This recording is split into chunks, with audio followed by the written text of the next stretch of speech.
വിദേശ രാജ്യങ്ങൾ ഉൾപ്പെടെ മലയാളികൾ ഉള്ള ഇടങ്ങളിലും വീടുകളിലും മറ്റും ആറ്റുകാൽ പൊങ്കാല നടക്കാറുണ്ട്.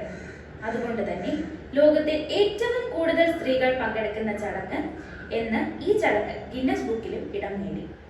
ആറ്റുകാലിൽ പൊങ്കാലയിട്ട് പ്രാർത്ഥിച്ചാൽ ആഗ്രഹ സാഫല്യം ഉണ്ടാകുമെന്നും ആപത്തുകളിൽ ആറ്റുകാലമ്മ തുണയായി ഉണ്ടാകുമെന്നും ഭക്തർ വിശ്വസിക്കുന്നു. ആറ്റുകാൽ പൊങ്കാലയുമായി ബന്ധപ്പെട്ട പ്രേക്ഷകരുടെ ചില സംശയങ്ങൾ നമുക്ക് തിരുമേനിയോട് ചോദിച്ചറിയാം. നമസ്കാരം തിരുമേനി. നമസ്കാരം. ആദ്യമായി ആറ്റുകാൽ പൊങ്കാല ഇടുന്നതിന് മുൻപ് എത്ര ദിവസം വ്രതം അനുഷ്ഠിക്കണം?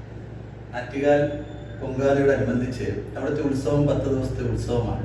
അപ്പോൾ ആ ഉത്സവത്തിന്റെ ആദ്യം മുതൽ കാപ്പിട്ട് തുടങ്ങുന്ന ആ ഉത്സവം മുതൽ തന്നെ വ്രതം തുടങ്ങുക.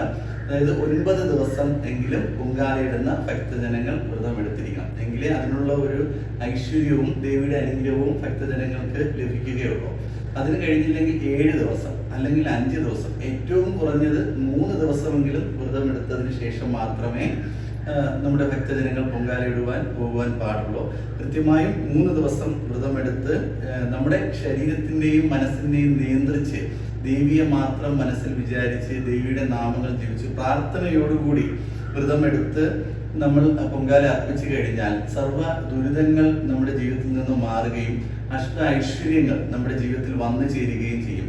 ആറ്റുകാൽ ദേവിയുടെ ആ ഒരു അനുഗ്രഹത്താൽ നിങ്ങളുടെ ജീവിതത്തിൽ നിങ്ങൾ അനുഭവിച്ചുകൊണ്ടിരിക്കുന്ന നവഗ്രഹ ദോഷങ്ങൾ, ആ ദോഷങ്ങൾ മാറുകയും കൂടാതെ നിങ്ങൾക്ക് ഇപ്പോൾ നിങ്ങളൊരു പുരോഗതിയിലോട്ട് എത്തി, നിങ്ങൾ എല്ലാ വർഷവും പൊങ്കാലയിട്ട് നിങ്ങൾക്ക് ഒരുപാട് നേട്ടങ്ങളും ഐശ്വര്യങ്ങളും വന്നു ചേരുകയും അതിൻ്റെ ഫലമായി മറ്റുള്ളവരിൽ നിങ്ങൾക്ക് ഉണ്ടാകുന്ന ഈ ദൃഷ്ടിദോഷം അല്ലെങ്കിൽ വിളിദോഷം, കമ്പേർ ദോഷം എന്നിങ്ങനെയുള്ള ദോഷങ്ങളെല്ലാം ദേവി തന്നെ മാറ്റിത്തരിക.